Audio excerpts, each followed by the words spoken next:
Great, perfect. Yeah, we should be recording now. Okay, great. So if you're still working on the homework, don't worry. Only around half the people submitted the homework, so you're in good company.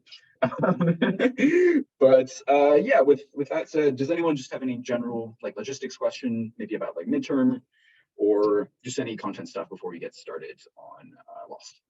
How are we feeling? Good. Yeah. So it's not going to be cumulative. All right. Very cool. Yeah.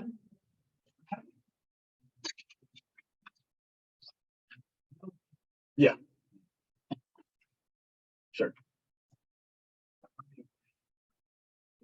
Awesome. Controls. Yeah. Yeah, so we're going to talk like a little bit about that. We could spend a bit of time on like why we need to like use dynamics in our controllers in particular. Because in the past, like if you use like PID control, like usually you don't use a model at all. Usually like it's a model-free controller. But for our systems in this case, because a lot of these are like nonlinear systems that we're dealing with, we have to include the dynamics so we make sure our controller is something that works at every different point instead of just around like a little region or around an equilibrium point, which is oftentimes an assumption for like a PD or PID controller. Yeah, so we could spend some time on that if you want. Yeah, I think that'd be good. Oh, awesome. Sure. All right, cool. So we could just start off by talking about like a high-level overview. What is control? Like, what's it good for? And why do we need it in robotics? Okay, so we could start with an example that showed up on the homework. An example. And that is a drone, right? So let's suppose that we have some sort of like quad rotor drone, right? It's just something with 4 propellers. And maybe it'll look a little bit like that, right? We have like a propeller there. These are just like some goofy drawings for drones that they tend to use a lot. And let's say we want our drone to try and follow this green trajectory in space, right? I'm going to call it X desired of T. And let's say that we have a lot of different forces that are acting on the system, right? Maybe we have some wind that's blowing around, right? It's a really windy day outside. We're flying this quad rotor outside. On each of these propellers, we have a thrust force. We have gravity pointing downwards, all these different things at play, all right? So it's a pretty complex system. So a pretty complex system. Okay, so our main question here is how can we get our quad rotor to precisely follow our desired trajectory, xt of t, okay? So when like I'm moving around this rigid body in space, I want to make sure that it's going to be like with pinpoint accuracy following this trajectory, or at least as close as we can get to that, all right? Well, at the same time, we have all these different effects, right? We have this wind blowing like crazy. We don't know where it's blowing. It could be in a completely random direction. All these different things are happening in our scenario. We still want to maintain the ability to have a really, really good tracking, okay? So our main problem is that there are unknown disturbances. Unknown disturbances. For example, wind, right? And we want to ask ourselves the question, can we still track this trajectory even when we have all of these disturbances pushing our system, moving it around in all these different places, okay? So can we still track? Can we still track xt of t? Okay, so our overall question here, is a question that's really, really fundamental to what controls actually is, all right? So if we want to just like break it down into a single sentence and just say, okay, this is what controls is, and this is what it does. It's essentially a way of finding an input to a system that's going to allow us to track a trajectory really well in the presence of uncertainty and in the presence of disturbances, okay? So you want to find an input. In this case, for a quad rotor, this might be like the thrust inputs to each of the propellers, right? Or how quickly we're spinning each of the motors. So you want to find an input such that we can track or follow a desired trajectory. X desired of t, in the presence of disturbances. Okay. So this is really what's at the heart of our problem in controls in this class, all right? So we have all these different robotic systems like a quadrotor or an autonomous car. There might be things like wind, or we just might not have a very good dynamics model that's very true to real life, right? There could be like cracks in the road that we didn't account for. And we want to make sure that our controllers are still able to find really, really solid inputs to these vehicles that give us predictable behavior in real world, okay? So in general, that's the sort of problem that we have over here, all right? So what we're going to do is we're going to try and split it up into a series of problems that we've been dealing with so far, all right? We're going to see how dynamics might come into it, how we can sort of deal with these problems through the lens of differential equations, and take all these different mathematical approaches to simplify this down to something we know will be safe and we know will operate in a way that we really want it to, okay? All right, so this is a pretty hard problem. Pretty hard problem, right? We're really asking a lot of these controllers, right? We want to have the safe operation of our robots despite having all these crazy disturbances in them, okay? So where do we begin? Where to begin? All right, so let's just try and think about a super simple example here, right? Simplest thing possible. Let's have a mass m with a force f of t applied, okay? And let's try and break down the control problem for this super simple system. And we'll try and see if we could pull out any necessary information, see if there's anything that we might think is good to include. And then from there, we can start developing a little bit of math, okay? All right, so let's say we have this box, mass m, and it can only travel back and forth in this direction, all right? It's like sitting right on the ground over here. It can only travel along the x direction, right? In this direction, it has some velocity, like x dot, it's pointing in that direction, all right? It has all of these different disturbances acting on it, right? So maybe these are like disturbances. And finally, it has this force input to the system, right? It's f of t that we're applying to it ourselves, right? You can just think of it like we're grabbing the box, we're moving it around, okay? And remember, what we had said is that in these control problems, we want to be able to get our system to go to some sort of desired state out there, right? Now, in this case, that's just going to be a desired position and a desired velocity, all right? So let's say we want our box to go over here very precisely, despite all these disturbances being here, right? So this is going to be our desired state, okay? So this position might have position x desired, right? And a velocity x desired dot, okay? This is like our goal state. All right. So in this case, our control question is, what is the force F? Force F of t that allows us to do this.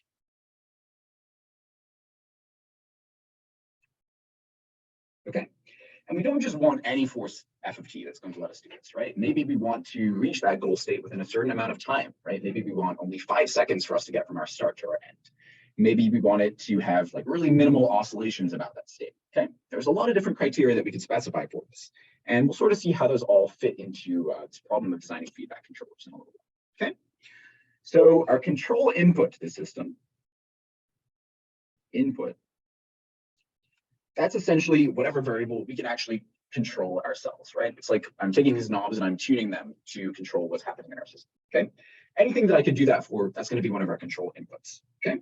So in this case, the only thing that I can change myself is whatever force we're applying on this block, right? I can change to be anything I want. So control input is the force F on the block, okay? And we can change it to anything we want. Anything we want. Okay. So here's our question. What sort of information will we need to know so we can figure out the best possible f of t for this case? All right. So what do we know, or what do we need to get the best possible?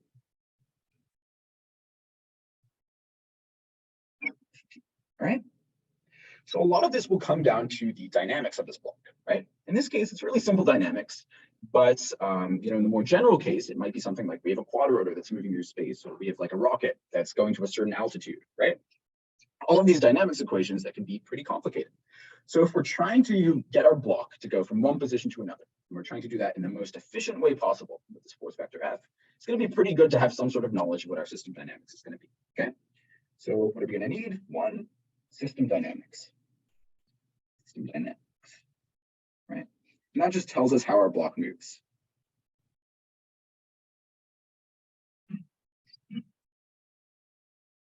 All right, great.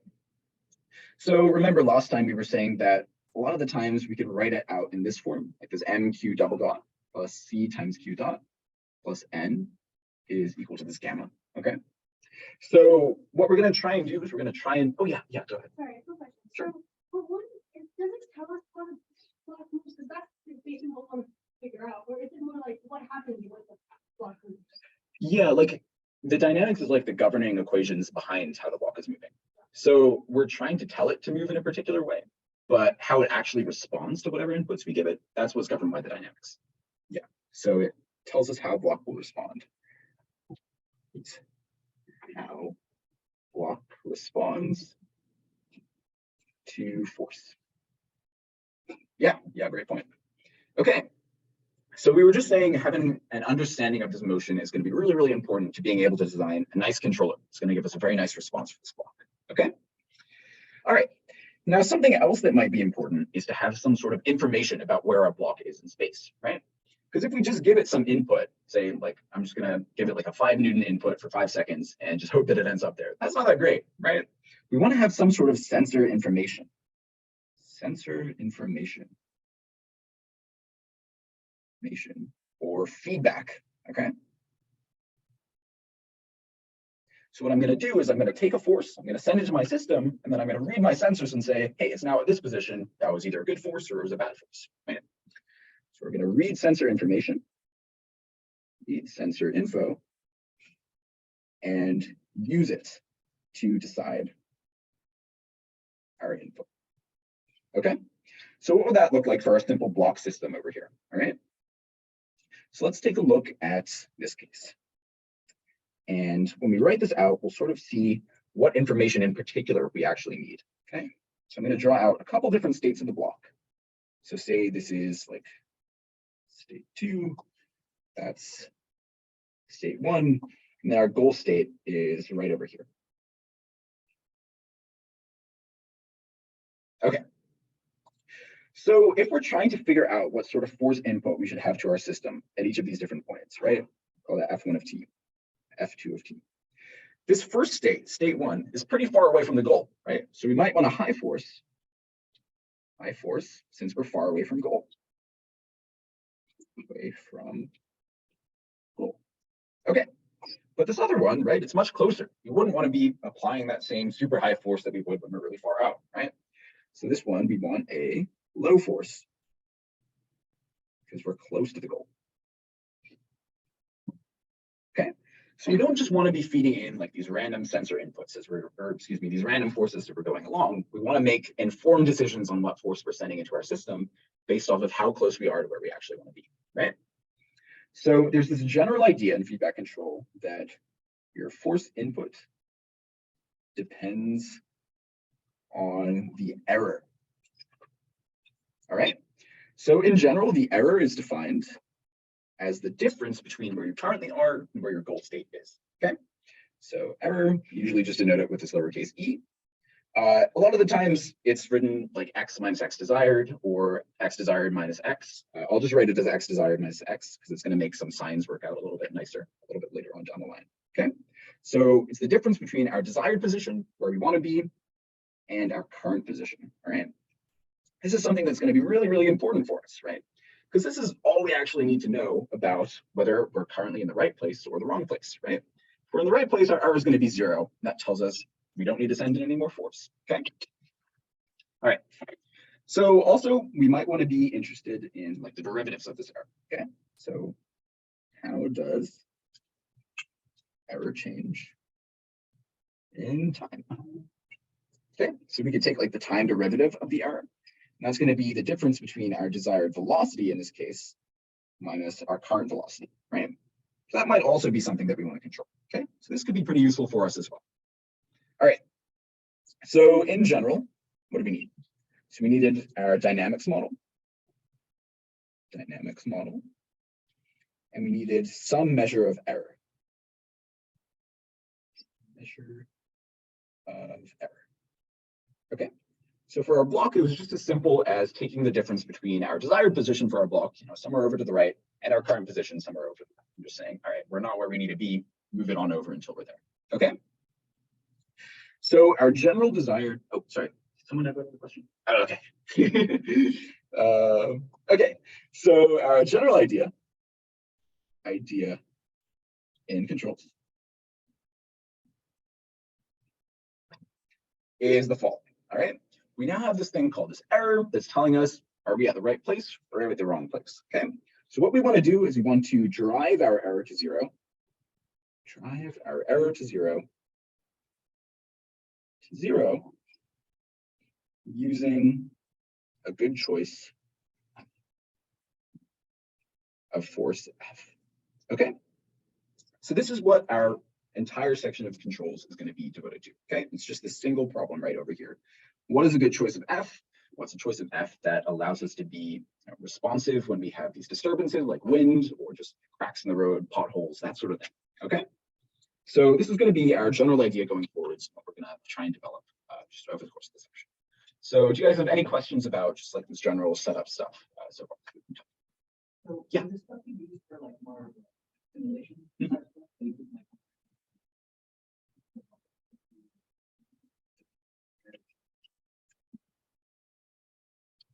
Oh, so what do you mean by that? Like the whole feedback. Like, yeah. If you want to do that, Yeah, absolutely. So this is so that's why you have to simulate it beforehand and make sure that it's not going to do something crazy. Yeah. Yeah, exactly. So it's like all that stuff that we've been giving you in the homeworks, like the quad rotor testing. Like you would always test it in a simulation first to make sure your gains are good before you put that in the actual quad rotor, so it doesn't crash. Like you're out $1,000 or something. Yeah, that'd be awful. Yeah.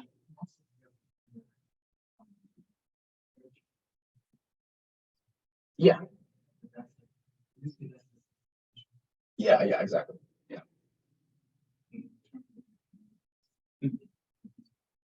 Yeah, so it could be like an angular acceleration or so there's a lot of different definitions of what error is. So a lot of the times for like physical systems, like robots, it's going to be usually just some sort of position.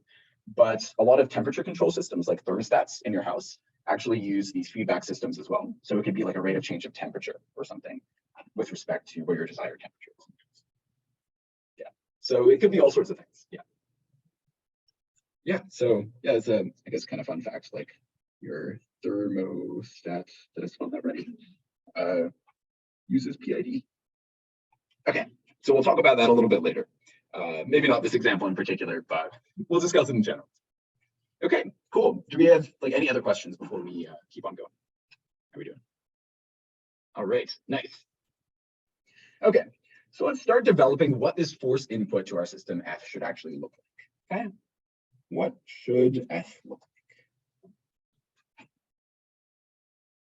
And what sort of mathematical tools are we going to need to figure out what a good force F should be? Okay, so our starting question in figuring this out is, where will this lead us, right? Where mathematically is this going to take us when we try to start looking for what this F should be? Okay, so in general, we have these dynamics equations, right? Like mq double dot plus cq dot plus n is equal to gamma. Okay, just remember this gamma vector was our like external or applied forces.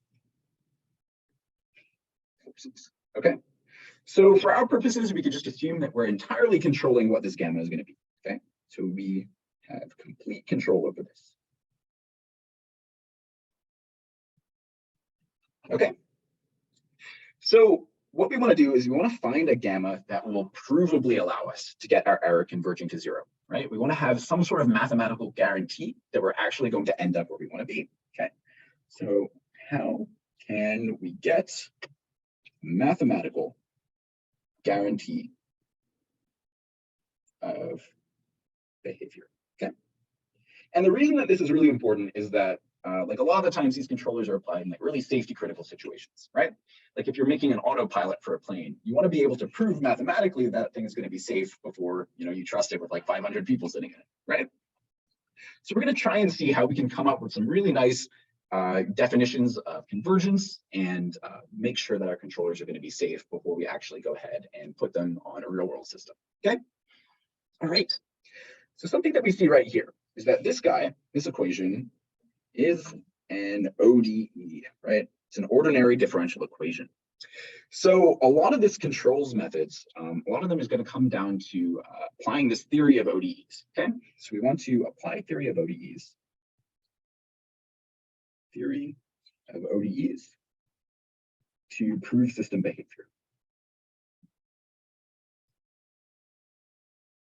Okay, so what we're really going to have to do is we're going to have to say, okay, I'm going to plug some force into this thing. I'm going to solve the differential equation that comes back out. My differential equation will converge to a situation where I have zero error. Then we're golden, right? We know we're going to be in a safe system. It's going to be behaving how we want. So we're all ready to put it onto some sort of real world device at that point. Okay, so let's do a quick review of second order ODEs, which are going to be really, really important to us as we go along this. Okay, so quick review. Second order ODEs. Okay, so before we talk about this, do we have any questions about like where this differential equation stuff is coming from, or like why we need to be talking about this in the first place?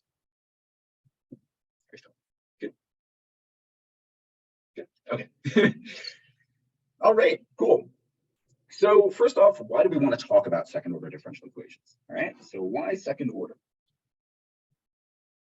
All right, well, if we take a look at all of our dynamics equation, right, all that they're really saying is some sort of fancy way of writing out F equals ma for your system, right? But when we think about what this equation really is, right, it's an m times your derivative of velocity, right, which is acceleration, which is m times derivative or second derivative of position. Okay, so all of your dynamics equations,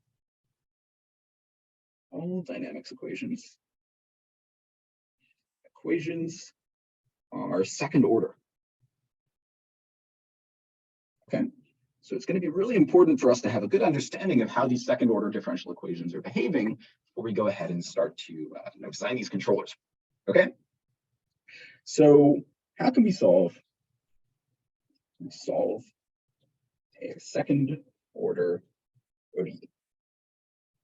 All right, so if we can figure out the solution, maybe we'll be able to figure out what our system is doing in time, right? How much error we have if we're converging to zero, or if we're doing something that we're not supposed to do.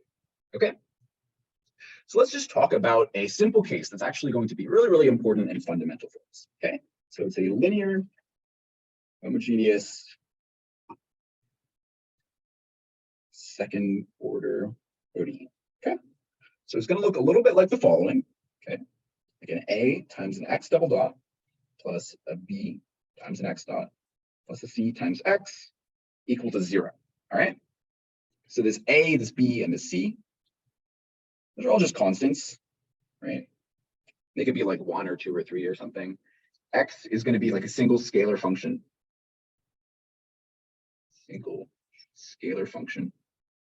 Right? Like it could be like sine of x or cosine of x or something like that, or sine of t or cosine of t. Okay. And all that these dots are doing, remember, they're just referring to the number of time derivatives we're taking of x, right? If we do x dot, that's just like take the first time derivative, x double dot, take the second time derivative, so on and so forth. Okay. All right. So what does it mean to solve this ODE? So what does it mean to solve the ODE? Well, what we want to do is we want to find some function out there, x. It might be a single function, or there might be an infinite number of functions that will satisfy this. Okay, we want to find a function x that will satisfy this equation, right? So you can think of this like a constraint equation, and think of solving this problem as searching for a function x that will satisfy that constraint. Okay, so we want to search for x of t that satisfies the constraints. Okay, so what are the constraints in this case? Well, we want a times the second derivative of this function plus b times the first derivative of this function plus c times the function itself. We want that all to be equal to 0 for all time. Okay, so what we want is the function plus its derivatives, which are scaled up to all equal 0. All right, so what function might that be, right? We're just looking for any function out there that might sort of fit this bill for this case, all right? And we're going to try and fill out some of the parameters of that function, see what rules they have to follow, okay? So here's what we're looking for. If we want something, right, like ax double dot plus bx dot plus cx equal to 0, okay? We need this function and its derivatives to all look pretty similar, right? Because if we're trying to somehow set these all equal to 0, then we need this function and its derivative to look pretty similar, right? We want them to cancel out. So we're going to end up getting this 0 back out, right? So our question is, what is a function that looks similar? I'll just say in like a general case, looks similar to its derivative. Do we have any idea in that case? Shout it out. So almost quadratic. So we're going to get a quadratic, but yeah, so we're going to look at the exponential for now. Okay. So let's try and look at x of t equals e to some lambda times t. All right. So this is the most general sort of exponential we could come up with. All that we're doing is we're just changing that little number up there. Okay. So for example, we could do like e to the 2t or e to the minus 5t, something like that. Okay. So here's what we're going to do now. We're going to say, all right, if this is a solution to our differential equation up here, let's try and figure out what that lambda should be, right? What rules does lambda have to follow? So what should lambda be if this is a solution?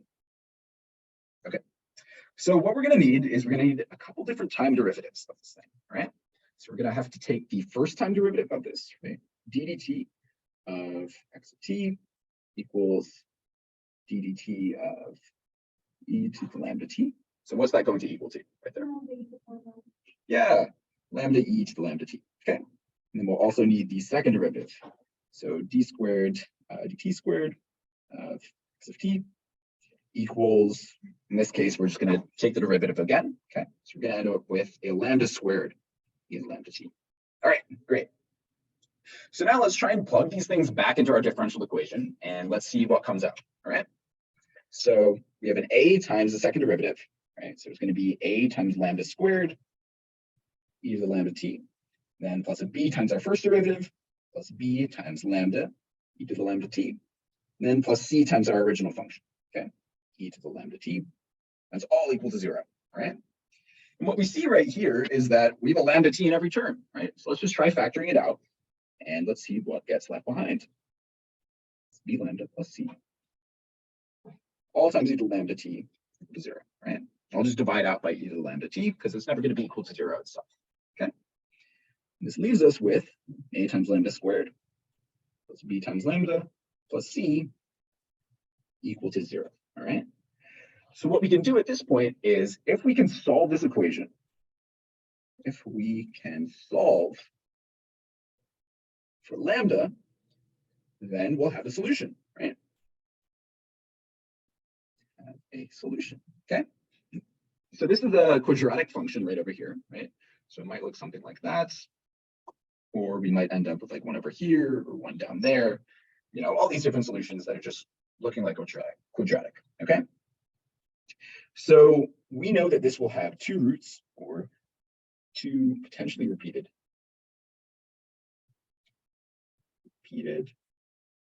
solutions, which we can call like lambda 1 and lambda 2, okay? So then overall, our solution to this differential equation is going to be an x of t equals some constant c1 times e to the lambda 1t plus some other constant c2 times e to the lambda 2t, all right? So that's what our solution to this will look like in general, all right?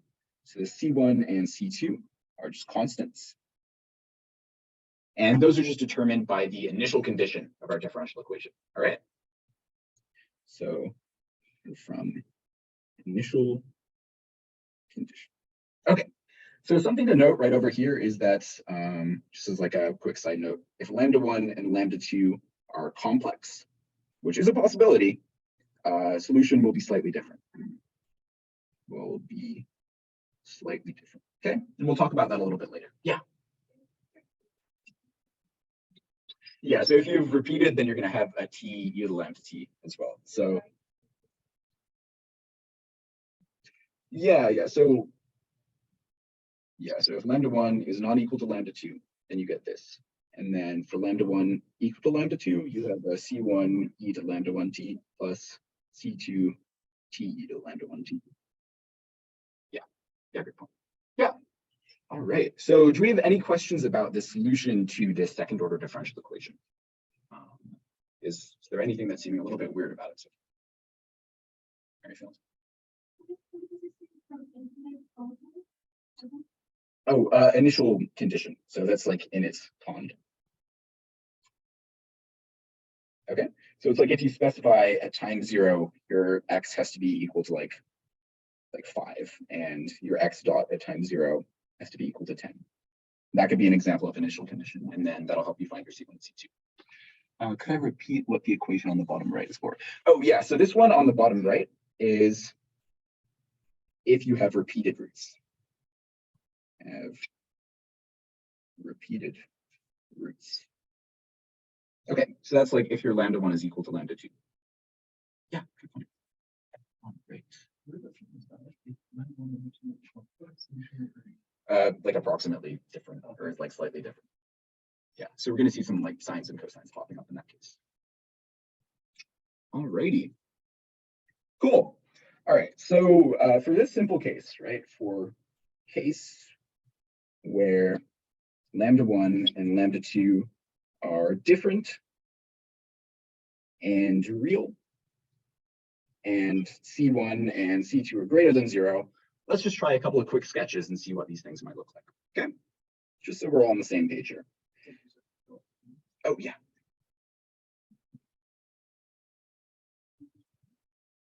Yeah. So one situation we might have is if our lambda 1 and lambda 2 are going to be, yeah, sure. Let's start with greater than 0. All right. So if they're greater than 0, then what we have is like e to the 5t plus e to the 10t, for example, right? So this thing is just going to blow up right to infinity. All right. So it exponentially increases to infinity. Okay. Or that's our x of t. All right. Now, our other case that we'll be mainly interested in is, hey.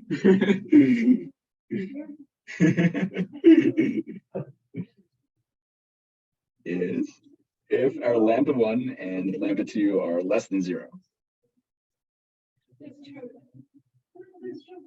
Oh yeah, there's another chair over here if you want. Yeah. I don't know if it's like too. I know the board is like.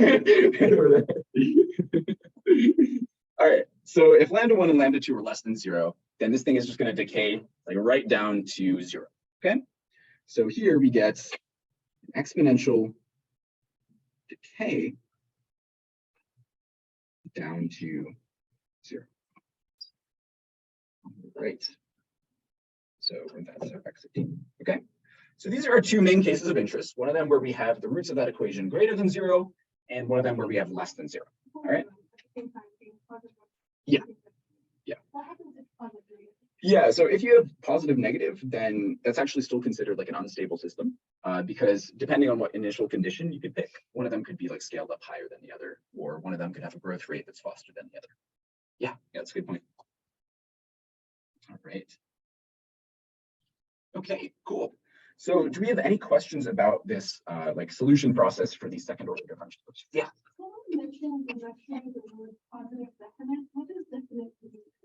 Oh yeah, so positive definite is a property of a matrix. Property of a matrix. Okay. So if a matrix is positive definite, that means that all eigenvalues are greater than 0, and it is symmetric as well. Okay, so that's what a positive definite matrix is. So a lot of times, like if you have a diagonal matrix that has like positive entries on the diagonal, that'll be a positive definite matrix. Yeah. Yeah. So there's another condition for being positive definite, where for like, say you have a matrix like M, if that's greater than 0 for all non-zero x vectors, then that's also going to be positive definite in that case. Sure. Yeah, so this is going to come up later when we're talking about controller gains and when we try to take the inverse of one matrix. Okay, so there's this property that positive definite matrices are always invertible. So always invertible. Okay, but yeah, we can talk about that stuff a little bit later. All right, cool. Do we have any other questions? How are you guys doing? Yeah. Yeah, so here we're just talking about this general x of t in this case. So we'll apply this to error like in like a minute. Yeah.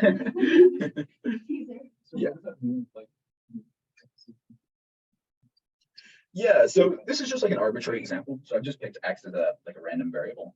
All that it means is just that, like, say if it was your position, like your position would be going off to infinity as time goes to infinity versus your position like settling in any particular. Yeah, great point. All right. Do you have any other questions? Great. Cool. All right. Okay, so here's an idea. All right. So right above, we saw that when we got this exponential decay down to 0, right? That was pretty good, right? It turns out that that exponential decay that you get is actually something that's super, super robust to there being a little bit of noise, okay? So the exponential decay is robust to noise. All right? And I'll explain exactly what I mean by that in just a sec. So if we have like an ax double dot plus bx dot plus cx equal now not to 0, but equal to some small quantity, I'll call it delta, right? Like very small random amount. Our solution will still look pretty much like that same exponential. It'll still pretty much just decay right to 0, even if we have a little bit of noise in there, all right? So our solution will still look exponential, all right? Will still asymptotically decay, all right? And that's something that's really, really important for us, right? If we're able to get that decaying to 0, even if we introduce like a little bit of a random quantity into our system, right? That's something that's pretty important for us in like a control scenario, right? Like if we have a drone, we're applying a little bit of like a random wind to it, right? This gust is coming out of nowhere, and we're still able to get some sort of convergence to something that we want. That's pretty good, right? So we have this general idea that this convergence would be great for us to have in our controllers. Okay, so if we're able to get this convergence to some sort of state that's very robust to this like little amount of noise that we add in, that's pretty much exactly what we're looking for in this scenario, right? So here's what we want. If we can get our error to follow one of these differential equations, follow one of these ODEs, then we pretty much achieved our goal, right? Pretty much reached our goal. Okay, because we're able to track a desired state, we're able to converge our error to 0 in the presence of a little bit of noise. Okay, so error can approach 0 even with some noise. Okay, so it's not going to get exactly there, but it's still going to be able to get really, really close. All right, and that's something that's really great for us. So what we can imagine is that instead of this being an x of t, it's like, what if this was our error?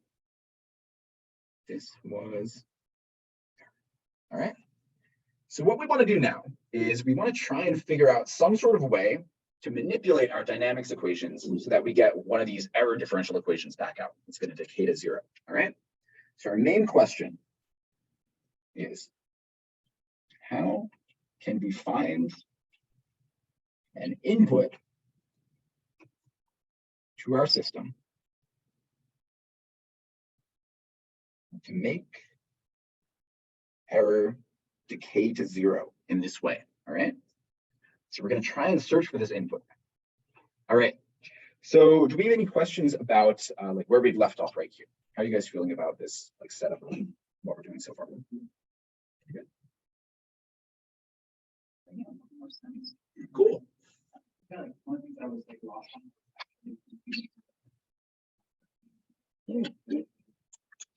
Sure. It's just basic. Math. Bullet point. Yeah. All makes Awesome. Awesome. Yeah, I feel like there's a lot of stuff that we'll just like pull out of a hat randomly in this class and be like, oh yeah, this is the thing. But, yeah, yeah, yeah. Yeah. Should I scroll? Yeah. All right. Great.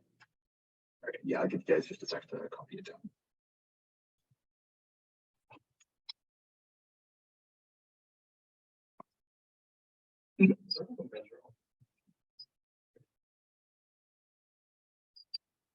Oh, yeah, that's a really good question. So there's something called like a robustness margin that you could use to determine that rigorously.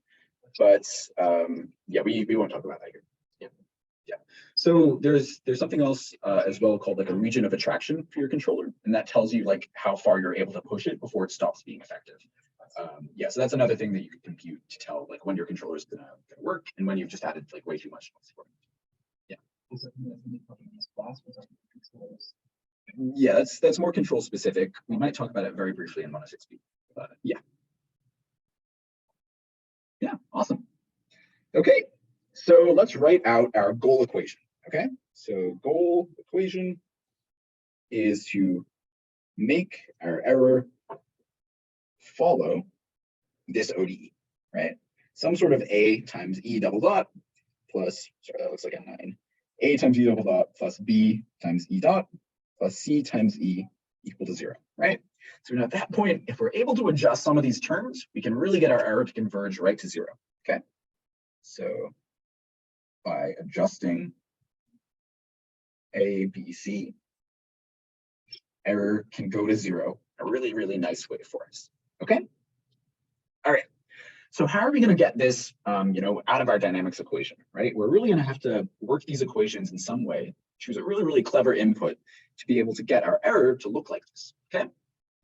So what we want is we want to extract this equation directly from our physical laws, right? Directly from Lagrange's equations or even F equals ma, okay? So let's look at our simple block and see if we could figure out what we could do in that case, okay? So let's look at our simple block. Okay, so remember that was just like, we had this little mass, we were applying force F of t to it, its position was an x of t, its velocity was an x dot of t. And we wanted our mass to, let me do that in a different color here. Wanted our mass to move to this state over here. Okay, so we had this state x desired and x desired dot, its desired velocity at that point. Okay, so let's just start off with our dynamics equations, right? We might want to have some sort of model of how our little system is going to move here. So remember this had a mass m. So our dynamics, in this case, it's really going to be pretty simple. We're just moving in one direction. We only have one force input. We're going to ignore any disturbances for now, okay? So all that we need to do is just write out literally F equals ma for our system, okay? So this is our force input, F of t, is equal to mass times the second derivative of this position, mx double dot of t, all right? So these are our governing dynamics. Yeah. So I know you mentioned Sure. there's no disturbances like no friction and stuff, but what about the gravitational force and normal force? I know they cancel each other out. Yeah. There's normal force and for vertical direction. Do we not consider that as part of our force because we are not applying it ourselves? Yeah, so in this case, this is just like a single scalar equation right over here. So this is a scalar equation just in the x direction. So since your normal force would be like pointing upwards, it doesn't actually have any component in your x direction, so you wouldn't end up seeing it. I see, but what if it was a slope then? So if it was in a slope, then I think it would still be okay to ignore it as long as you took a coordinate going up the slope. Oh, right. Because then it would still be, yeah. Sure. Great. Yeah, do we have any other questions about this little set? Cool. Okay. So let's see if we could set up an expression for f. we can find f of t such that we get that differential equation, right? Like a double dot plus b dot plus c times e equal to 0. Okay. So where might we start with that? All right. So something that we want to do is we want to try and see how we can work our dynamics equation up here. So it looks like something in this form. All right. So we have a 0 on one side. So maybe our first step is just to subtract f of t over to one side. All right. First step is just move all to one side. Okay. That might be kind of nice. All right. So I'll just write it like 0 equals f minus mx double dot of t. Okay. I've just sort of moved things around here just because it's going to look a little bit nicer a little later. Okay. So we have this f minus mx double dot. All right. So what terms do we actually want? All right. What do we need? We need in f. Okay. So we can sort of treat this like a little bit of a checklist, right? We'll be like, all right, what is there in the second order differential equation for error that we don't currently have in our dynamics, right? Remember, we can pick absolutely anything for f, okay? So pick anything for f. Okay, we can just assume that, I don't know, we're really strong, we're very precise at like putting in random signals. We just throw anything in there, it's gonna work out fine, all right? So what do we need in f? Well, first of all, we need some sort of a times e double dot term popping up in our final equation, all right? So if we expand that out, right, it's going to be an a times an x desired double dot minus your current x double dot, all right? So currently in this equation, we see we already do have a constant times an x double dot, right? Right over there. So maybe this a in this case would be like a mass, right? Because we see we have this term with a constant popping up, all right? But currently, we don't have this x double dot term, all right? So something we might need to supply in our f term is an m times x desired double dot, right? We want to make that term appear in there so we can start shaping this differential equation, all right? Okay, so that's our first term. Now, what else do we need? Well, we wanted this b times e dot term to appear, right? Well, we currently don't see that anywhere in our differential equation, so maybe we could just add that in directly, right? So b times e dot. In this case, I'm going to call this kd times e dot. Okay? So kd, just a constant. Okay. So we added this other term that we don't have. Plus kd times e dot. Now we also needed this c times r. We also okay. And this equation, we propose this. So I'm simply just going to add in that term as well. So c times e, I'll call this like kp, right? That's just another constant. All that I'm doing is I'm just picking names for b and c when I'm making this kp and kd, all right? So kd e dot is kp times e. Okay, so we've constructed this force vector that seems like it's going to give us everything that we want for this case, all right? Let's actually just plug it in. Let's check that we actually get that differential equation for error that we wanted. All right, let's plug it in to our dynamics equation. Make sure we get what we want. Okay, let's try it out. So we have this equation 0 equals f minus mx double dot. Okay, so all we're going to do is we're going to take this and we're going to plug it right in there for right. So it's going to be 0 equals mx desired double dots plus a kd dot plus a kp times e minus mx double dot. Okay, and then 0 equals m times xd double dot minus x double dot. Just taking these terms and I'm combining them. Plus kd times e dot plus kp times e. And then finally, we know that the second derivative of our error, right, that's xd double dot minus x double dot. Okay, this leaves us with the final differential equation, me double dot plus kde dot plus kpe equals 0. All right, and this is exactly one of those second order differential equations that we were just dealing with. All right, so we could treat these kd and these kp like little tuning knobs in this case. Okay, so kd and kp can tune these to get lambda1 and lambda2 less than 0. Okay. So this is sort of where we're going to leave off this case.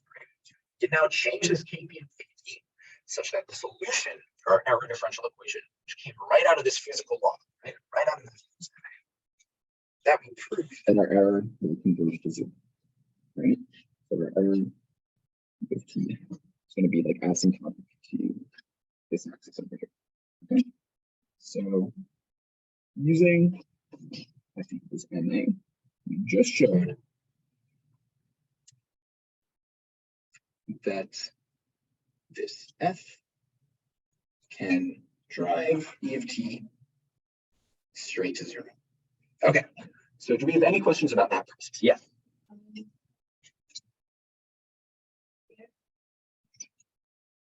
Oh, yeah, yeah. So we have the 0, like MA double dot plus K dot plus KP.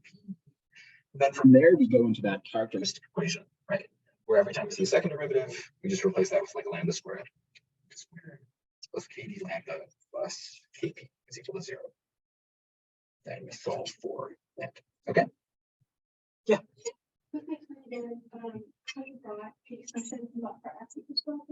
Yeah, sure.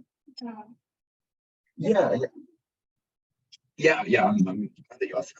So what we wanted was we wanted our dynamics equation to turn into this equation over here. Okay. So this is like our desired end goal differential equation after we plugged in F. Okay. So what we did when we were constructing this F is we were looking at this thing and we were saying, all right, what is currently in our desired differential equation that's not in this basic dynamics equation over here? All right. Because that tells us what we need to add in when we're designing this term F. Okay. So we saw there's no C and E term currently in there. So we've got to add that in ourselves in this F vector. There's no B times E dot term. We've got to add that ourselves as well. And there's no error double dot term. We've got to construct that by putting in this M times XD double dot. Okay, cool. Yeah, are there any more questions about this? Yeah.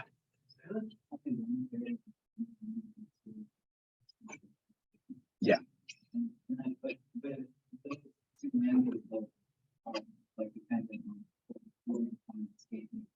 Yeah, exactly. So for each pair of KP and KD, the lambda 1 and lambda 2 will be unique. But in general, we can tune them to be pretty much anything. So like the way that we like did it. Yeah. But that like made it so it's like negative. Yeah, exactly. Well, so that means that like the lambda 1 and lambda 2,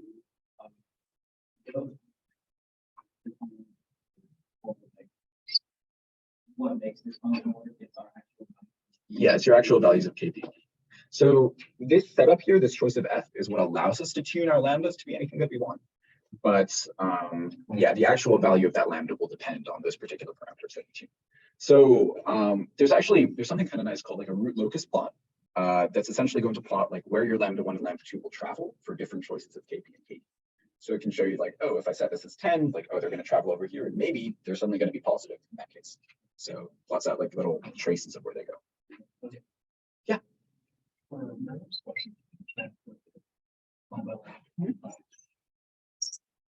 Oh, like these things here. Oh, shoot, that was the eraser. Okay.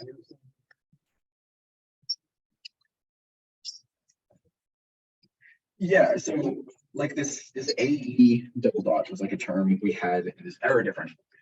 So we know we need this differential equation to be able to get a solution that will converge to 0 in this robust manner, right? So this is something that we absolutely must have, right? So must have. But when we look at our dynamics equation, which is this one over here, all that we have at the moment is an F minus mx double dot. Okay. So there's no second derivative of the error term that's appeared. Okay? That simply doesn't exist if we just, treat this like on its own. Like if we set F equal to 0, no second derivative of error is going to show up, right? So what we have to do is we have to plug that into our F ourselves to make sure that that error term. So we're looking at everything that we're missing in our current dynamics equation, this one, and we're saying, all right, all that's missing to get our desired ordinary differential equation up here, we must include in F. Okay, so we saw like this term that's missing from our current differential equation. That's something that we have to put into our F if we ever want that to show up. So we're putting in all of these terms here to construct our ideal differential.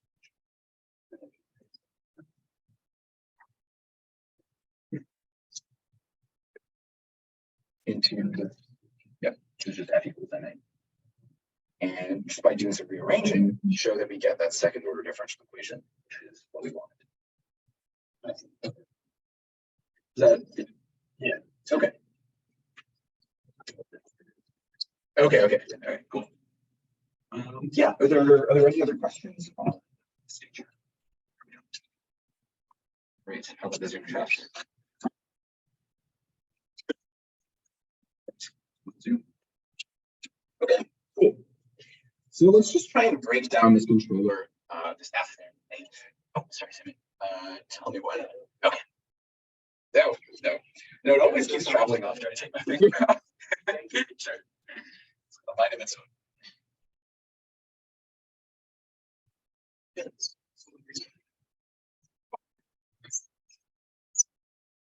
Yes.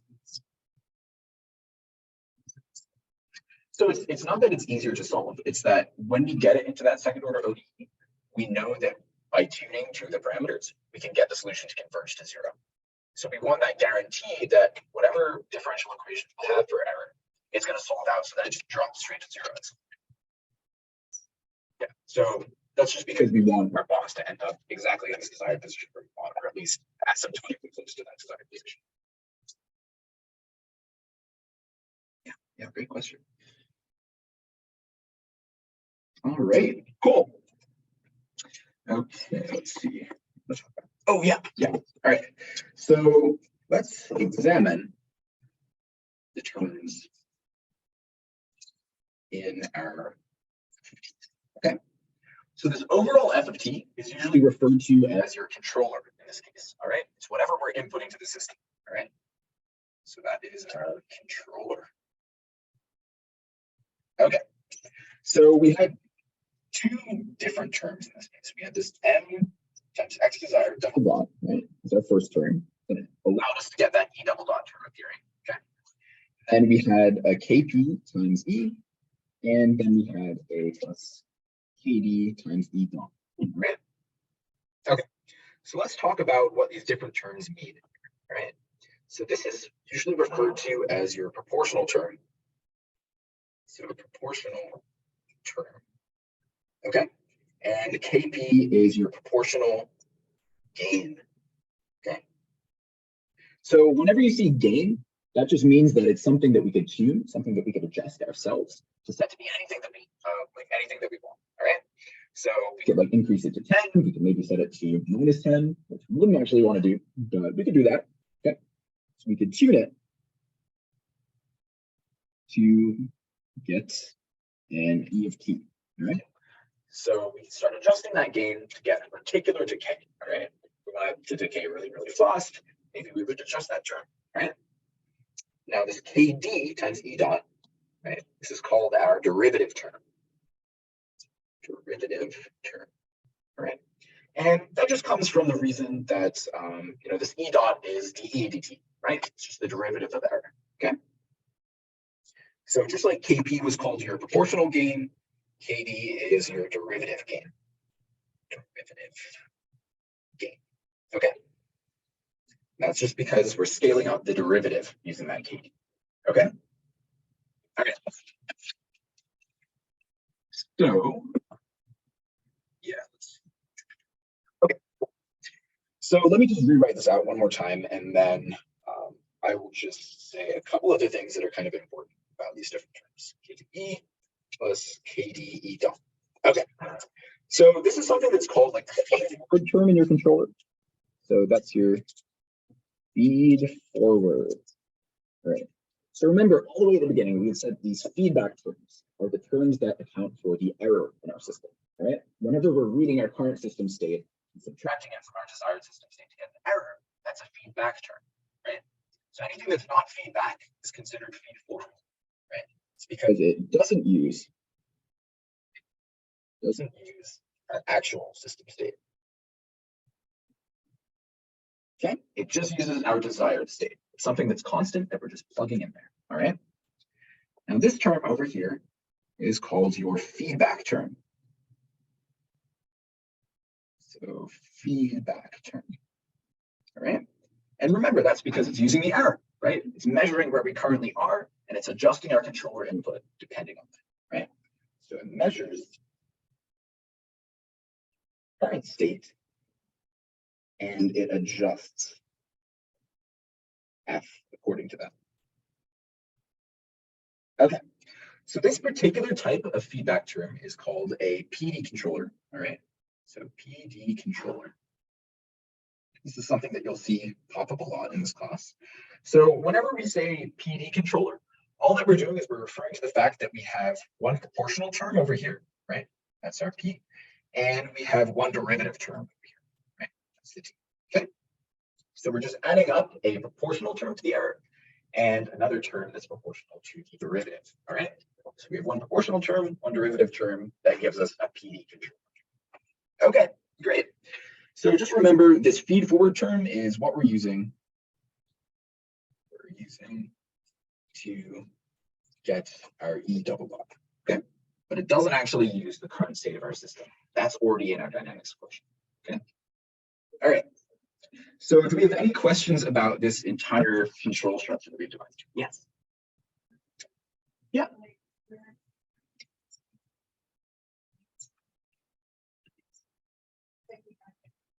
Yeah, exactly.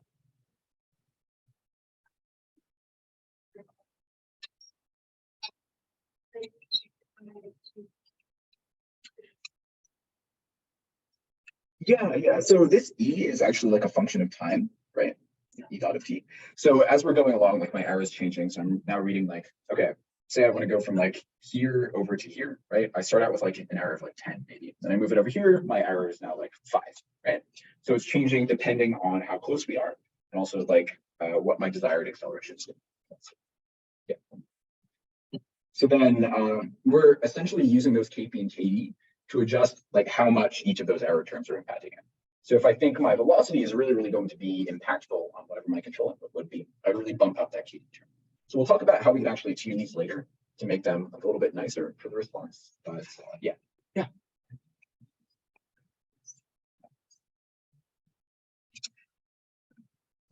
Yeah, so x double dot is our current actual acceleration of our system, and x desired double dot is the acceleration we want to be at. Oh yeah, so that doesn't show up in our F term. It shows up in this MA over here, right? So we have like F equals mx double dot. So that's our actual. Yeah, and then we end up with that second order differential equation coming out. Yeah, great. So is there anything that's seeming like a little bit weird about what we're doing so far? Like I want to try and clarify that. Yeah, how are we feeling about this thing in general? Yay or nay? Yay. Yeah.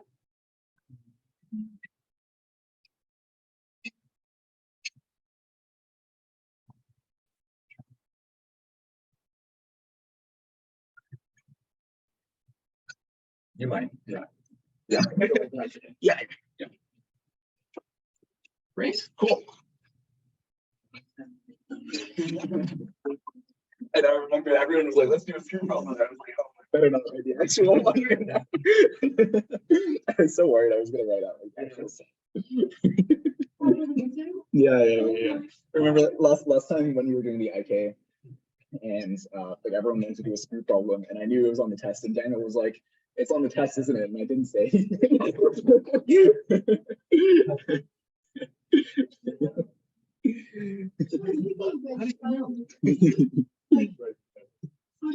Yeah. So there's gonna be it's pretty much going to be everything since awesome term. So there's going to be like one Jacobian's question that's going to have like velocities incorporated into that. Then there's going to be one dynamics and controls question together. And then there'll be one vision question that's pretty short. And then there'll be a lab question as well. Yeah. I believe so. Yeah. from content. I believe so. Yeah. Yeah. I would ask Rudy just to be sure. I haven't written the lab question. But Thank you so much. sure. Yeah. Oh, yeah. And then just together. Yeah. So the nice thing is about Jacobians is that they sort of depend like on a knowledge of velocity. So we could just sort of roll that up into one instead of having two separate questions. Yeah. Alrighty, cool. Okay, so let's see, what do we want to do? Okay, so this was all for a simple mass system, right? That's a pretty basic system. Unfortunately, our robots are going to be a little bit more complicated than that, right? So now our question is, how do we generalize? Okay, so we did this for the super basic system. Now, can we try and get those same second order aerodynamics for any arbitrary system out there? Well, let's see if it works. Okay, so our main idea is PD control worked great before. Can we always use it? Right? And what does it look like for these more complex systems? All right. So let's now consider that general equation for dynamics that we were talking about. Okay. So consider the general dynamics equation. Dynamics equation. All right. So whenever we do Lagrange's equations, right, we can always end up getting things into this form. We're going to have this m times q double dot plus the c times q dot plus an n equals this gamma, right? So this is as general as we could write things without just writing f equals ma and calling it a day at that, all right? It's going to have a couple more details that are really going to help us out. Okay. So now, instead of just having, right, like that simple position x, right, our q vector is our entire state, right? It could be like an x, y, z, have like a theta in there as well, right? We could have all sorts of things packaged in there, right? So it's an actual vector in this case.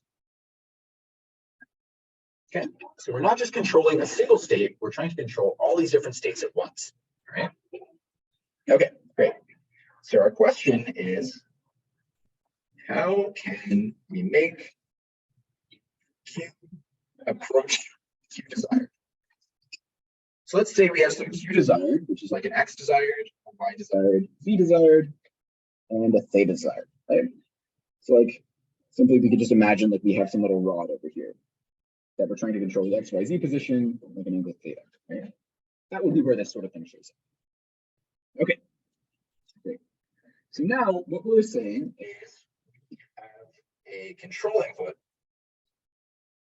input like gamma to our system, right? That's that whole vector of external generalized forces, all right? It's everything that we're applying to our system, okay? So for the sake of this problem, we're going to assume that we have complete control over this gamma, all right? So we have complete control. Complete control to set gamma equals anything. All right. And now we want to try and derive or some sort of controller expression for gamma such that it drives Q to our desired state vector, QD. Okay. So do we have any questions about the setup for this problem before we start actually doing some math for it? What do we think about this? So we're saying that we can send it. Yep. Yeah. Just like before with that. Yeah. Awesome. All right. So let's just start out by using the same concept as before. All right. So we're just going to ignore the fact that these things are vectors. Right? We're just going to trust for the time being that it's going to work out. And we're going to pretend that we're just dealing with that same case with that simple box that we're trying to use. All right. So our idea is let's use our same concept as before. Okay. So before, remember, we had to define those error terms, and we're going to do the same for this, right? We're going to have error is our Q desired minus our Q current, okay? Our error dot, Q desired dot minus Q current dot, and double dot, Q desired double dot minus Q double dot, okay? Now these are all vectors in this case, vectors, right? So your E could be holding like these little functions in here, like an E1 of t, and E2 of t, all the way through like En of t, for example. Right? It could be like an n-dimensional vector. Okay, great. So just to clarify, whenever we're taking the derivative of vectors, we're just taking the derivative of each little term inside there. Okay. So if we do like E dot, that's like E1 dot, E2 dot, and En. Okay. Did you have a question? I did, it just went away. Oh, no. I was thinking about it. Okay. Okay, cool. Yeah, just let me know. All right. Yeah, so do we have any other questions just about this like general setup stuff we've been doing so far? How are we feeling? Okay, cool. Is n equal to 4 because we only have x, y, z, and theta? Yeah, so in this case, n would be equal to 4. But for more complicated systems, we'd have like an arbitrary number of links in our arm, and that would end up, causing n to be like anything out there. Yeah, good point. All righty, cool. So let's just remind ourselves what we want to do, okay? So we want to find an f, or find a gamma in this case, to do the following, okay? So one, we want to, cancel out any unwanted terms that might show up in our dynamics, okay? So cancel out unwanted terms. Unwanted terms. And secondly, after we've canceled out all of those unwanted terms, maybe we'll want to add a couple terms so we can get our second order differential equation, all right? Then we want to produce an error differential equation that looks like the following, all right?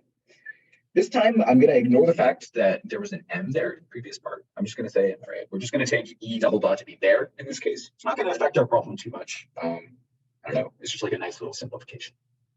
Okay, so we're going to want an E double dot plus a KB times an E dot plus a KP times E equal to 0, right? Same sort of form as before, but now these are all vectors, right? So this is a matrix differential equation. All right? So for now, we're not going to worry about the fact that these are all vectors. We're dealing with matrices here. We're just going to trust that it works out, and then all the way to the end, we'll come back around and show that we can actually use KP and KD to make this exactly the same as our previous situation. Okay. So if you guys have done 2B on the homework, it's going to be a little bit similar to that. Right. Yeah.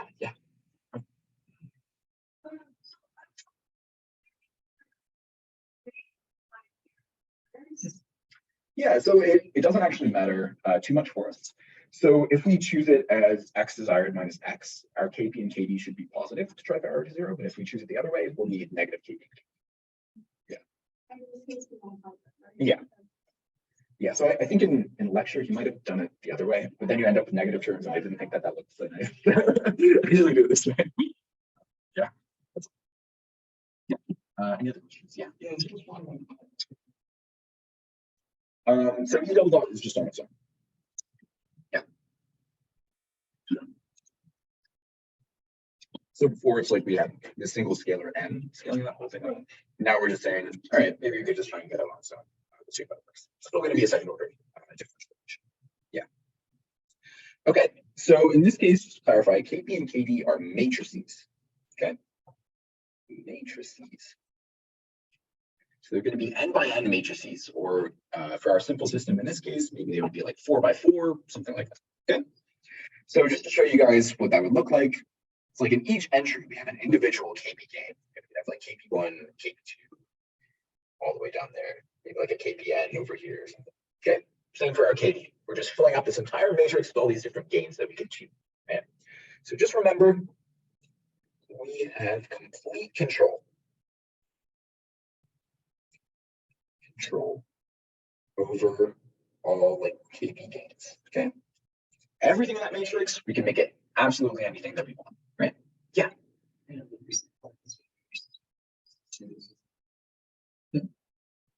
Yep.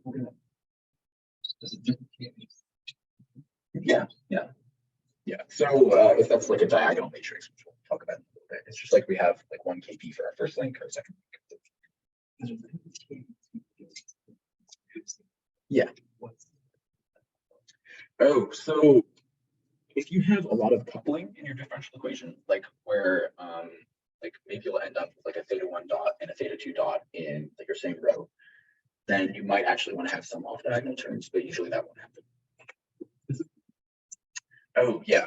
So it's like the movement of the first variable will affect the second variable. That's what yeah. Yeah. Yes, they can get kind of nasty, so we're going to try and avoid that if we can. But yeah. Okay, cool. All right. So let's just go back to our original code. Right? NQ double dot plus CQ dot plus N plus gamma. We're trying to pick this gamma. So remember, before what we had done is we had like an F equals MX double dot. Okay. So our gamma and our F, they're really equivalent to each other in this case. Now, except instead of having this simple MX double dot, we have this whole matrix expression that comes out of our, Lagrangian or whatever sort of method we use to find our dynamics. Okay. Okay. Oop, I mean, actually, should be okay. All right. So, was that it's okay. We can do it. Oh, that'd be awesome. Thanks. All right, cool. Okay. All right, cool. So what we're going to do is we're going to try and pick this gamma to cancel out our unnecessary terms in there, right? Maybe we don't want this CQ dot or this N, and we're going to try and break it down into that really simple error case, E double dot plus VD E dot plus KP equals 0. Okay. So how are we going to do this, right? How are we going to tackle this? Well, the first thing that we did last time is we brought everything over to one side. So we did 0. Thank you so much.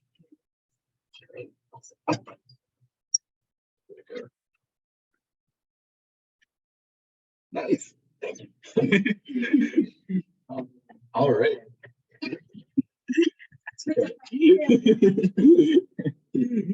All right, great. So let's bring everything to one side. Okay. Or let's at least bring this NQ double dot over to one side. Double dot to the right-hand side. Okay.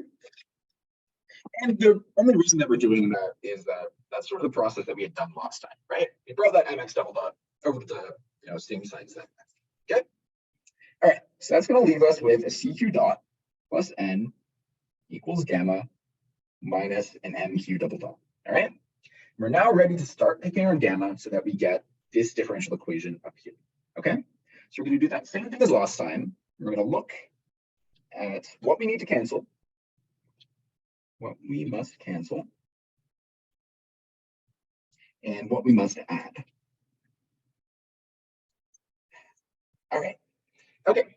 So the first thing that we notice, right, in our error differential equation up here, there's no such thing as a CQ dot and no such thing as an N, right? Those terms just simply don't exist. Okay. So these are two terms that we want to cancel, right? Cancel. Okay. So the first thing we might want to do in our formula for gamma, right? We're going to add a CQ dot. We're going to add an N, because when that then goes ahead and shows up on the right-hand side of our equation, those two sides are going to cancel with each other. It's going to be like they don't even exist. Okay. So the first thing that we're doing is we're canceling out these terms that don't show up in our ideal error equation. Okay.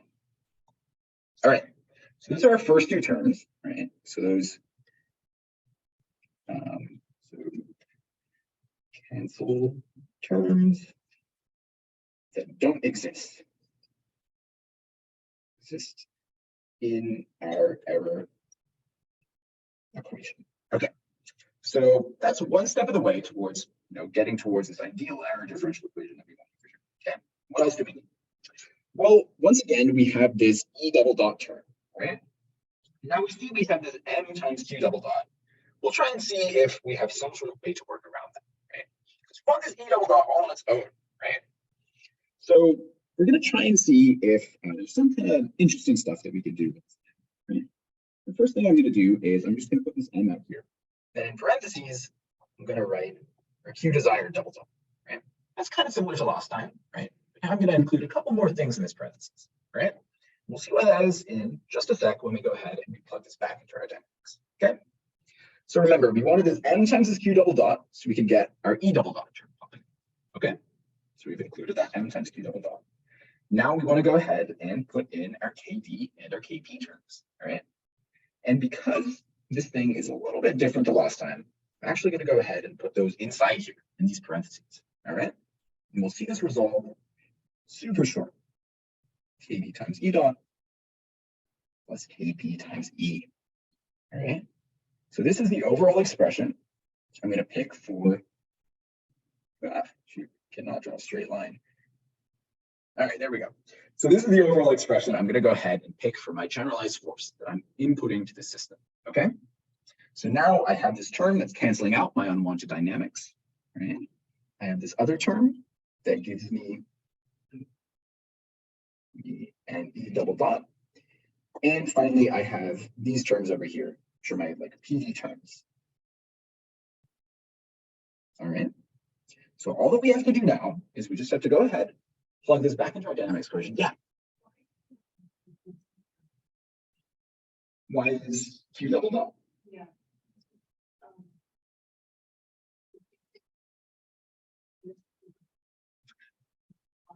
Oh, so it's like a, hang on, maybe I should just try and clean this up a little bit over here.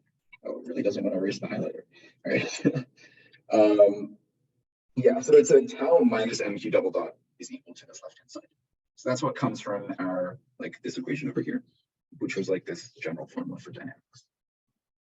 So over here, we're just coming up with an expression for this force tau that we're inputting to the system to make sure we're going to cancel out some terms and add in some terms to give us these nice aerodynamics. Maybe it'll make a little bit more sense when I actually plug it back in. All right, yeah, let me know in a minute, and then yes, here. All right.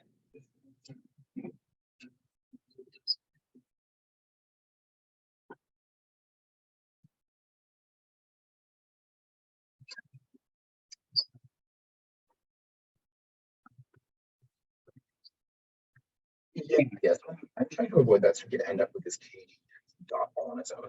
Otherwise, we would have a Coriolis term inside that. Yeah. That's a good idea though. All right, cool. So let's plug it in and make sure that it works. Plug it in. Okay. So remember, we've written out the slightly modified version of it, right? C times Q dot plus N equals gamma minus MQ double dot. Okay. It's going to be a little bit long to write out, but it's okay. So I'm just going to plug in this formula that we just derived for tau there. Okay. For this gamma. Okay. So we're going to have C times Q dot plus N, right? Our first terms that we came up with over there, plus M times Q desired double dot plus KD times E dot plus KP times E. And then minus M times Q double dot. All right. So when we plug in this formula into our dynamics, right, this is the differential equation that it's giving us back out, right? We're going to try and see if this simplifies to our really nice error equation that we'd like to have. Okay. So the first thing that we notice is that these terms are going to cancel, right? They did exactly what we wanted. They got rid of those undesired terms in there, right? So what does that leave us with? We're going to have a 0 equals M times Q desired double dot. And this time I'm going to bring this guy into the parentheses over here. It's going to be a Q desired double dot minus a Q double dot plus a KD times E dot plus KP times E. Okay. And this thing, Q desired double dot minus Q double dot, that's just our error double dot. Okay. So 0 equals M times E double dot plus KD times E dot plus KP times E. Okay.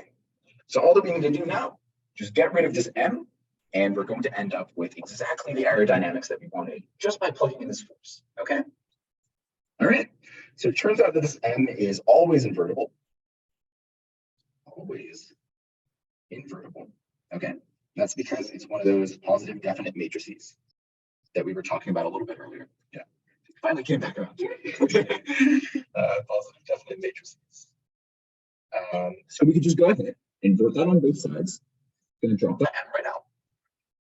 So 0 equals E double dot plus KD times E dot plus KP times E. Okay.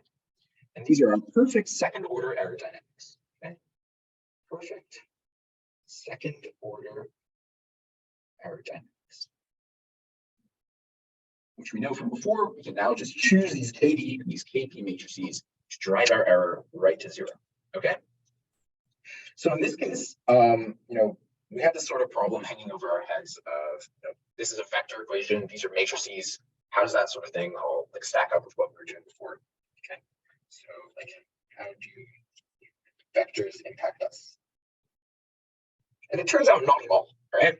Remember, we could choose exactly what that KP and exactly what that KD is going to be, right? So if we choose them to be diagonal matrices, right? Single value like KD, zeros everywhere else, and KP equals KP, and KP, zeros everywhere else. We plug that into our equation. Now what we're going to do, we're going to look at an arbitrary row this entire thing. Right? So look at an arbitrary row. And we're going to have 0 is equal to, let me call that like row I, for example. EI double dot plus one of these KDs times your EI. Then plus one of these KPs times your EI. Okay. And this is just a scalar second order ODE, which from before we know we can perfectly drive to 0. Okay. So we know we can choose KP KD such that EI can get driven to 0. Okay. Yeah. The errors, like, Yes. So they might be different functions. So one of them could be my error in X. X theta. And then so, yeah. Yeah. Will there be any reasons to KP and yeah, so sometimes you could end up with like coupling where your input to your system is going to be such that you can't really break it up into this nice and simple form.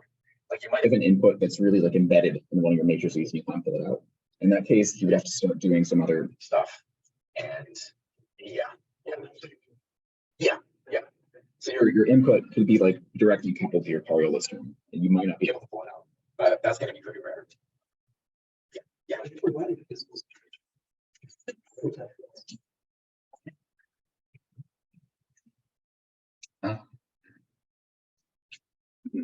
Let's see. Okay, yeah. So one thing is like if you have a like a car, all right? There's this very common model of a car called like a bicycle model. And what that says is that like your current X position, your Y position, and like your current angle of your car in space, that's going to be like some function. I think it's going to be like your current velocity times like the cosine of your angle. That one's going to be the velocity times the sine of your angle, and this one like 0, 0, 0. Yeah, times your velocity, and then times like your actual steering angle. That's going to be some complicated like trig expression that's a function of your steering angle. So we can't represent that steering angle of your system just by doing like a simple like a vector, right? Because this thing actually depends non-linearly on your steering angle phi. All right, so you could have like a sine phi, like a cosine phi, something like that in there. Okay, so because we have that sine of phi, cosine of phi, we can't represent our input to the system as a simple vector, right? Because we're actually using those terms everywhere in our dynamics equations. This kind of goes back to cars / bicycle. No. Yeah. Right. Oh, Yeah. Yeah. Oh God. That's 106B preview. We're doing like fish robot, Oh yeah. and the theta depends. Oh yeah. It's not linear. Yeah. So there's some other fancy tricks that you could do to get that to work out a little bit better.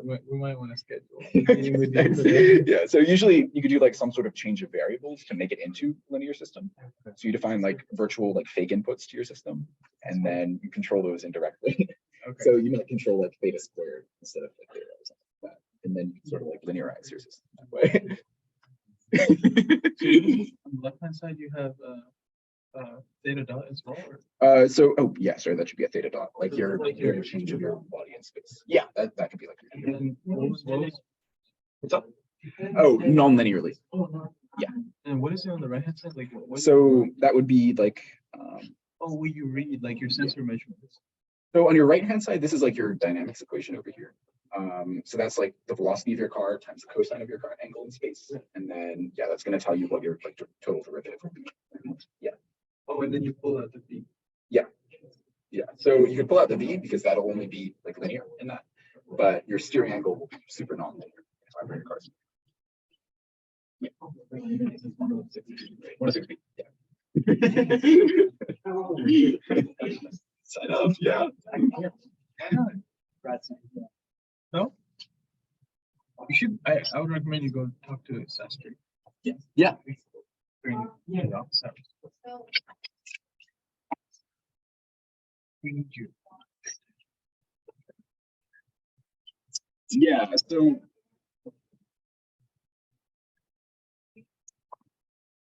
Yeah, so we won't ask you to do any of those stability proofs, like in an assignment or anything. I think that's somewhat out of scope. So in general, like if you're trying to do it practically yourself, it's best just to do it with the eigenvalues because you can usually like plug that into MATLAB or NumPy and it'll do it for you. But it might be a little bit easier to see like intuitively where it's coming from if you write out the actual differential equation. Yeah.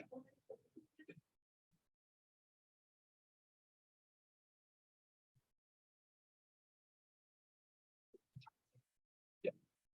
So a little bit. So if you, yeah, so this is actually probably a good point to bring up. So if you write out, like there's another way of writing this thing where you have derivative of your error or double dot 0 I. I think it's like a minus KP and a minus KD times an E and an E dot, right? I think that's what it is. Okay, yeah. So there's this thing that says like if the eigenvalues have real parts less than 0, then your error will converge to 0. Okay. And the reason that is that that comes from your matrix exponential. Okay? So the solution to this error differential equation is an E of t equals your matrix exponential. Like if I call this a matrix A, it's going to be like an exponential of A times t times your error at time 0. Okay. And the exponential of A times t, if you change it into a certain coordinate system, it comes from something like called a Jordan normal form. You're going to end up seeing like e to the lambda 1 t, like e to the lambda 2 t, and so on, like down the diagonals. So those exponentials will blow up inside of that. Yeah. Yeah, but yeah, don't worry about this. So this is not in scope. Okay. Sure. Yeah. All right. Cool. So, oh yeah. Yeah. Okay. All right. Yeah. Do we have any other questions? And then we can get back just to summarizing our controller that we just came up with. How are you feeling? Good. Does it make sense, or are there some weird terms? I know you had a question earlier. Are you still feeling uncertain? Oh, okay. Cool. Sounds good. All right. Cool. Good. All right. Good. Okay. So let's review our controller that we came up with. So our controller, what do we say? So we come up with this input, tau equals c times q dot plus an n plus an m times q double dot desired plus kp times e plus kd times e dot. Okay. So all of our terms that don't depend on our current state, right? Those were our like feed forward terms, right? It would be like our n doesn't depend on our current state. N times q double dot doesn't depend on our current state. Those are like our feed forward ones, right? Now, once again, we see that PD controller popping up right over here, right? That's our PD term. That's that same sort of structure as before, right? So even though we're dealing with these really general costs of systems now, we're able to still use those same fundamental controllers to help drive our error right to 0, okay? So just remember, when we plug this gamma, sorry, I keep switching between delta and gamma when I look at it. I'll just call it gamma. So when we plug gamma into our dynamics, we get 0 equals E times double dot, no constant out front, plus a KD times E dot plus a KP times E. Okay. And then we just tune our KP KD such that our error will approach 0. Okay. All right. So that's in general like how we're going to be designing these feedback controllers for many of these systems. All right. So if you apply this to a robotic arm, so if applied to a robot arm, this is called a computed torque controller. Okay.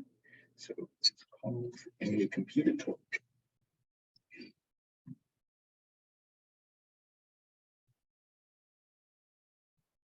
Control. All right.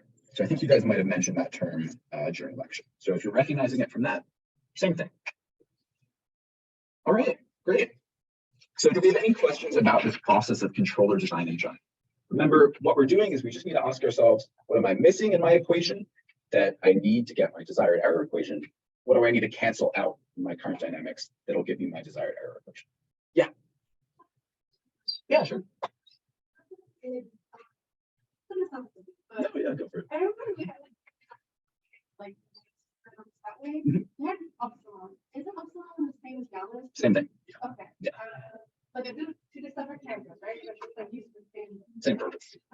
Another thing is, right now, what we did right now, how it's different than what we did before Mhm. was, like, we're using this gamma as a more generalized force and like make the dimensionality of our problem bigger. Yep.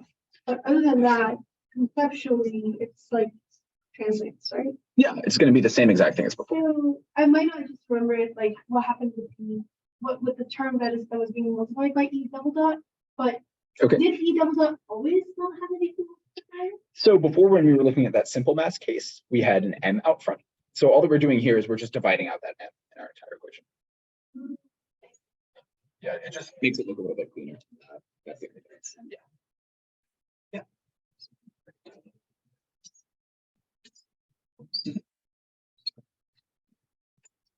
Yep.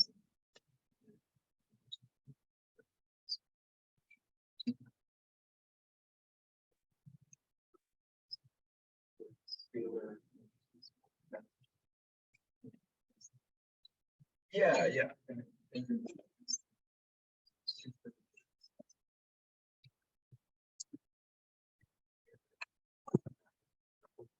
Yep.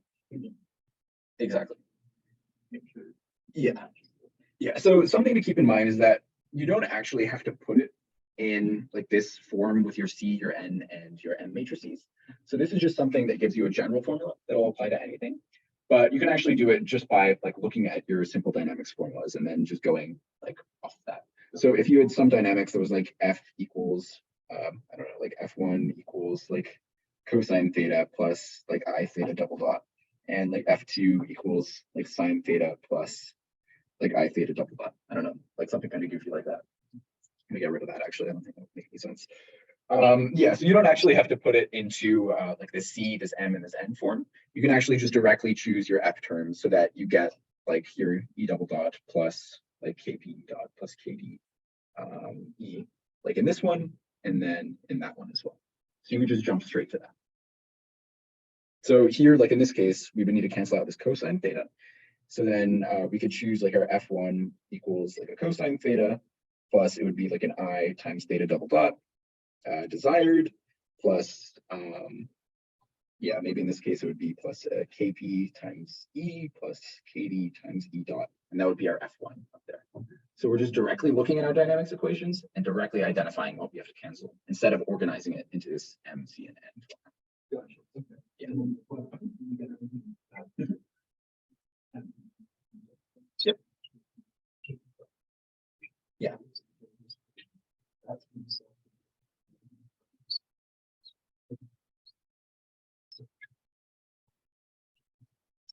Yeah, so usually it'll be somewhat of the opposite. So you'll start with a set of eigenvalues that you want, and then you could work backwards to find your gains. So I could talk about that now if you want. So we were going to talk about like tuning your controllers, and yeah, that's one method that comes up. Yeah, sure. All right.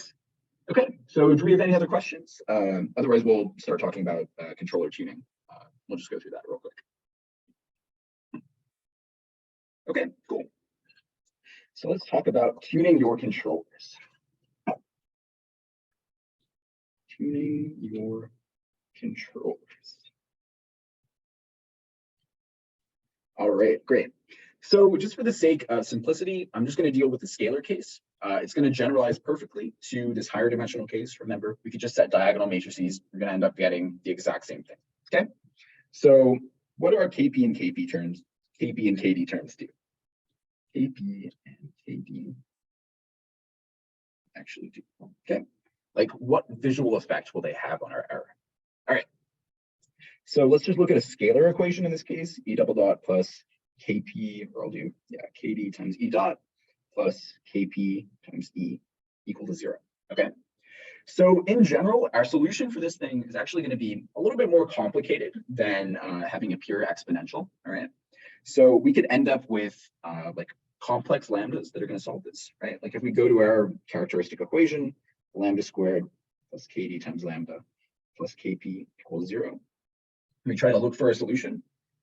Lambda could be complex. Okay, so if lambda is complex, what we're going to end up getting are solutions of the form like lambda 1, lambda 2 will equal sum A plus minus sum B times I, which is our imaginary number. Okay, so in the case that you get this sort of thing, I'll just show you guys what your solution format will look like. Okay, now we're going to have some sines and cosines popping up. If you want to go through this derivation, this comes from Euler's formula, which is like the e to the I, like t equals, I think it's like cosine and then sine. Yeah, thank you. All right, awesome. Yeah, so in this case, your e of t will equal to some constant c1 times e to the at times this sine of bt plus some constant c2 times e to the at, this time times a cosine of bt. Okay. So in general, this is what our solutions to these differential equations are going to look like for the full complex case. All right. So something that's really important to notice here is that the real part of the eigenvalue, it gives us our exponential decay, right? The complex part doesn't contribute at all to that. So gives us decay. And then our complex part, we see right here, that complex part, this B term, it's only showing up within this sine and within this cosine, all right? So the only thing that complex part is doing is it gives us these oscillations, all right? So gives us oscillations.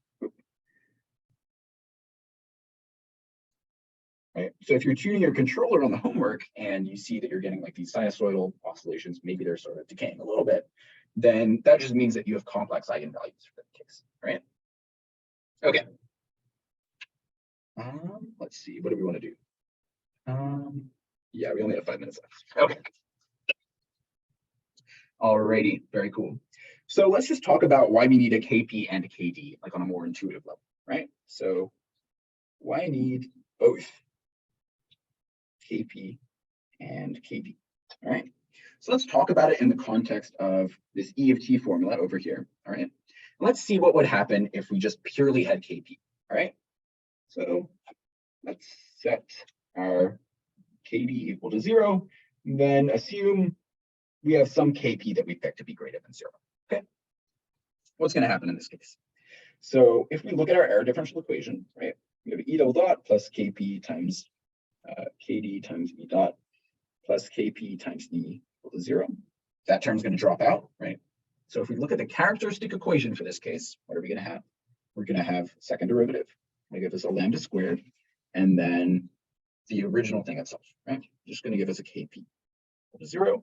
So if we solve this out, what are we going to end up getting? Lambda squared equals minus KP, which gives us a lambda equals plus minus square root of KP times I. Okay, so if we purely have proportional control, what does that mean? Well, we just looked at that solution and we said, if we have a purely complex term, right, no real part, we're going to end up with pure oscillations in our system, all right? So it's going to give us a solution. It's going to look just like a combination of sine and cosine waves, all right? It's never going to die down because our eigenvalues in this case, or our lambdas, they're purely going to be complex, right? No real part. So no decay. Okay. So when we add in that Kp, or excuse me, when we add in that Kd, what we're doing is we're allowing ourselves the ability to get rid of these oscillations, right? To start damping them out and ensuring that we have a real part to these lambdas. Okay. So introducing Kp, or introducing Kd, it gives us a real part. Yeah. So it gives us a real part, or at least part of a real part. So they're going to depend on each other a little bit. It's going to be a little bit of Kp, a little bit of Kd, but it gives us the ability to have this in the first place. So it gives us a real part that allows for exponential decay. Okay, so maybe now instead of seeing that oscillation that never decays, we're going to get an oscillation that sort of flattens out around zero, decays like that. Okay. All right, so now we have that nice exponential decay. Okay, so Kd non-zero gives us a damping ability, we say. All right, so it allows us to really flatten out those oscillations and make sure that we're able to converge to our goal. All right. So real quick, I could talk about, yeah, we only have 2 minutes. I don't know if people have booked the room after us. But I could talk about a good method for like choosing Kp and Kd that I like. Or sure. Oh no. Okay. Yeah, no, that's pretty good. All right. So how do we choose Kp and Kd?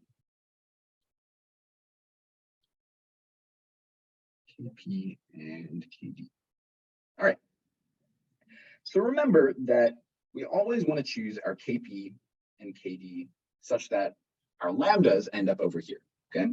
So lambda should, or the real part of lambda, excuse me, should be less than 0. Okay. So how are we going to be able to work that out? Well, maybe something that we could look at is, the actual like characteristic equation, right? Let's look at the solution to our characteristic equation. Okay. So in general, we know we're going to end up with the characteristic equation of lambda squared plus Kd times lambda plus Kp equal to 0, right? So what if we could, instead of having to deal with this thing, just randomly picking these values, what if we could choose particular response speeds that we wanted, right? Choose a lambda 1, choose a lambda 2, and then work backwards to get what our Kp and Kd are, all right? Let me show you what I mean by this, all right? So let's say we choose a lambda 1 equals, let's say, -3, and a lambda 2 equal to -4. Well, we know that these things, they simply have to solve this equation up here, right? So if these are the solution to that equation, right, our equation is going to look like a lambda plus 3 and a lambda plus 4 is equal to 0, right? That's going to give us our solutions for lambda 1 and lambda 2 equal to 3 and equal to 4, okay? So let's just go ahead and expand this out. Then we can match that up with our Kp and our Kd terms, okay? So if we multiply this out, right, we're going to get lambda squared plus 7 times lambda plus 12 is equal to 0. So in this case, all that we have is, this is our Kd term, right? Kd equal to 7, and this is our Kp term. So Kp equals 12, okay? So all that we've done is we've just picked which response speeds that we wanted, how quickly we wanted to decay. This thing is just going to spit right back out at us our Kp and our Kd that we want, okay? So yeah, that's a nice way of deciding these sort of things. Yeah. So it makes sense, but what's just arbitrarily choosing? Yeah, so it's like if you want a specific performance bound, like if someone asks you, make sure that a decay is faster than this function, this is a good way of ensuring that. So like, so picking like random one, like it's not as like dense as you define value. Yeah. But going back to that, Right. Because if you pick a certain Kp and Kd, you don't know if it's going to give you a solution with a lot of oscillations or if it'll take like a long time to damp out. So if you just work directly with your lambdas, you know exactly how quick it's going to converge. Oh my gosh.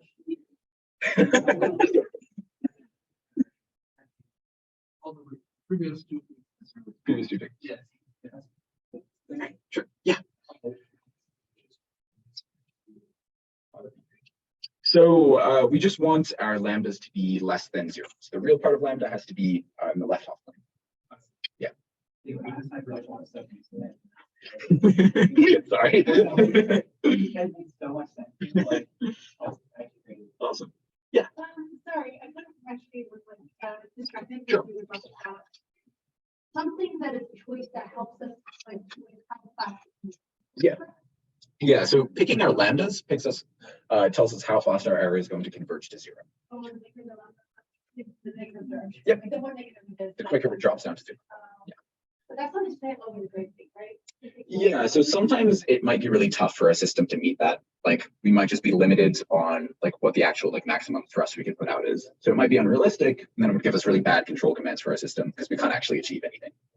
In a simulation, there would be one restriction. So there's a little bit of restriction. I don't think I gave you a max thrust restriction, but there is a restriction that you can apply a negative thrust, which will have that'll have some.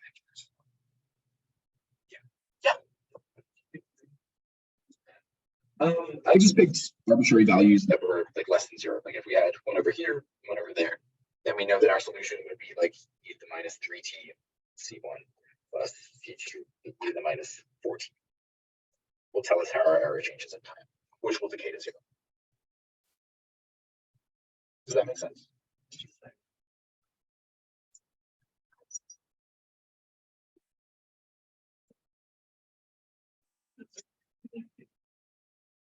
No. So those lambdas are something that you're entirely choosing yourself when you pick your KD. Yeah.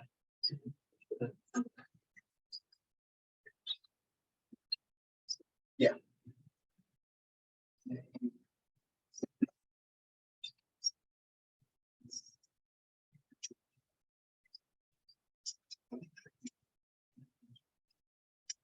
Oh.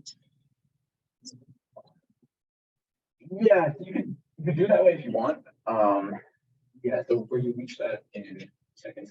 Yeah, so there's a lot of design specifications that exist for like response of second order systems. So one of them is called like the settling time. So I think that's what you would use in that case. So settling time, and that's the time to get within like plus minus 2% of your goal state.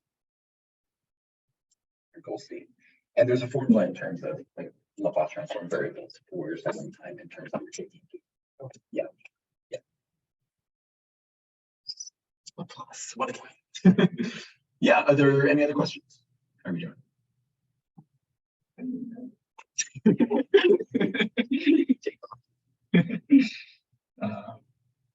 Further?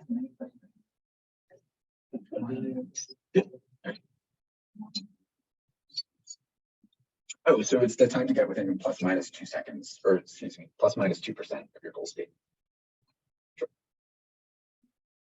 Alrighty, that's just about all we have. So if you guys have any other questions about the homework, then we'll stick around with that. Yeah. Yeah. Yes.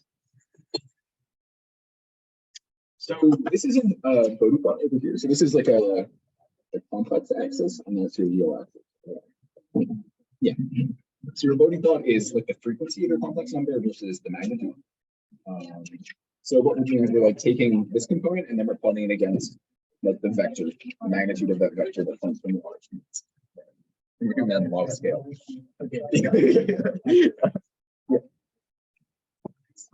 Okay. You started talking about camera stuff.